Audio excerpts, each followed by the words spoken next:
प्रिय छात्र छात्री शिक्षा संयोग कार्यक्रम को तुम मानक स्वागत।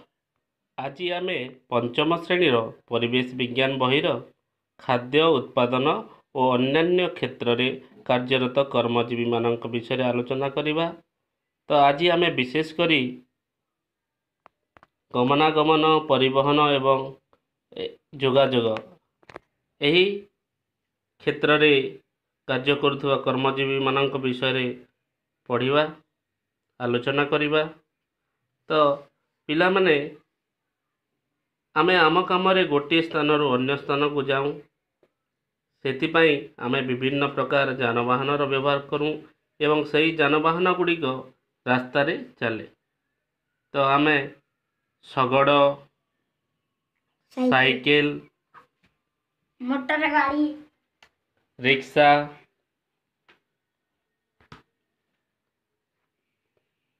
तापरे ऑटो रिक्शा,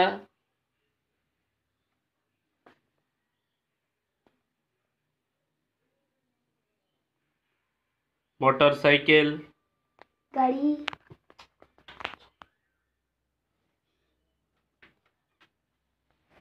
बस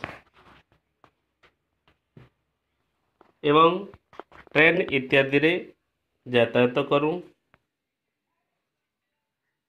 तत्संगे संगे उड़ाजाहाज बा एरोप्लेन माध्यम गोटे स्थान अन्य स्थान को जाइथां। सेहीपरि गोटे स्थान मालपत्र अन्य स्थान को विभिन्न जानवाहन माध्यम जाइथाए। एसबू को गमनागमन और परिवहन कार्य कहिथां।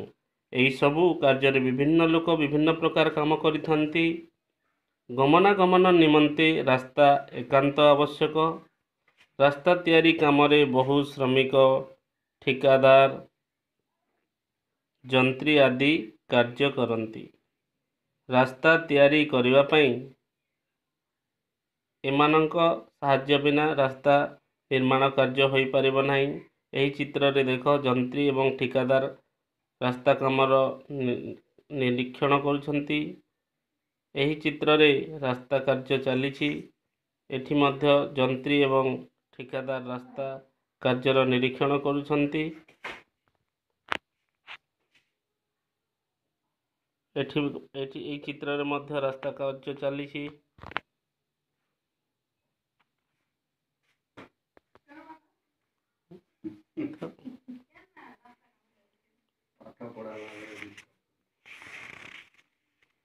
रास्ता निर्माण कार्य रे विभिन्न प्रकार कर्मजीवी नियोजित होती, जेमितिक श्रमिक, ठिकादार, जंत्री एवं एमानंक मिलित प्रयास रे रास्ता संपूर्ण रूप धारण करे।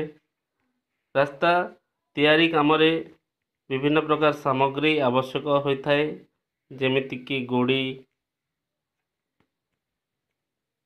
चिप्स, मोरम, पिचू, बाली, सीमेंट इत्यादि। तो आज आशा आम वर्तमान कार्यपद